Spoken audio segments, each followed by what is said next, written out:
Depuis 2018, à travers le cycle de conférences Regard vers le futur, l'Institut CDG a souhaité mettre en perspective les dynamiques socio-économiques qui traversent la société marocaine et où s'articulent les questions démographiques, écologiques, sanitaires, éducatives, technologiques et entrepreneuriales.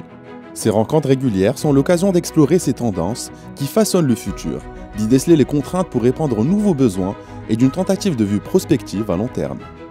L'édition 2020 du cycle Regard vers le futur s'est déroulée en 9 rencontres en ligne, réunissant 40 intervenants nationaux et internationaux.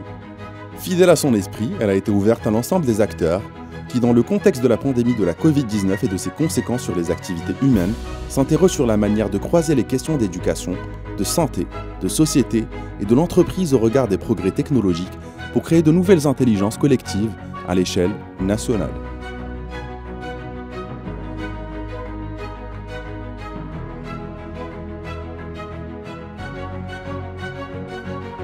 Si on loupe ce train digital dans lequel on est monté, de fait, si on redescend de ce train, les autres ils vont par contre nous passer devant très vite. Mais avant tout, il faut surtout, j'allais dire, craindre la bêtise naturelle des algorithmes, par opposition à l'intelligence artificielle. On a beaucoup d'algorithmes autour de nous, ils peuvent faire beaucoup d'erreurs. Aujourd'hui, si on doit pouvoir atteindre tous les engagements internationaux et puis emprunter une trajectoire de la neutralité carbone, au fond, on doit mobiliser près de 5 700 milliards de dollars par an. La réalité aujourd'hui est très en deçà. Aujourd'hui, la finance verte, c'est 300 à 600 millions de dollars par an.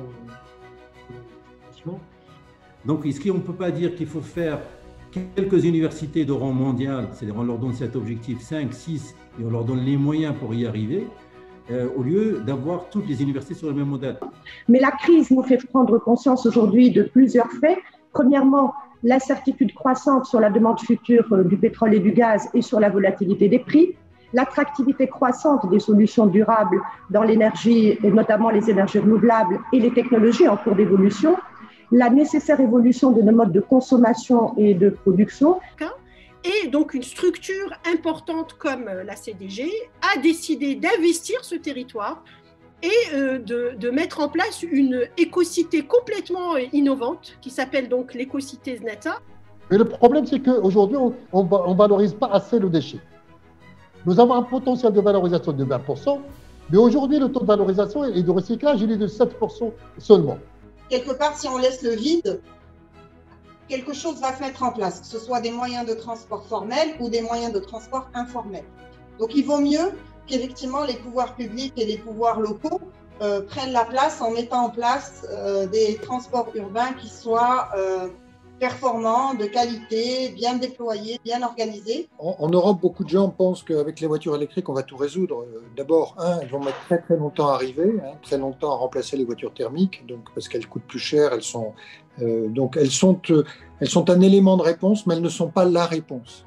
C'est-à-dire qu'elles vont compter, qu'elles vont remplacer les voitures thermiques, mais que le but, c'est pas effectivement qu'on transforme nos bouchons de voitures thermiques en bouchons de voitures électriques. Sinon, on n'aura pas résolu, on n'aura pas des villes apaisées, on n'aura pas un fonctionnement partagé. Je pense qu'en fin de compte, cette nouvelle médecine qui arrive, qui est la médecine de précision, et la médecine personnalisée, préventive, participative, peut-être arriverait à réduire le coût et les dépenses aussi, et aussi l'acharnement thérapeutique qu'on est en train de faire.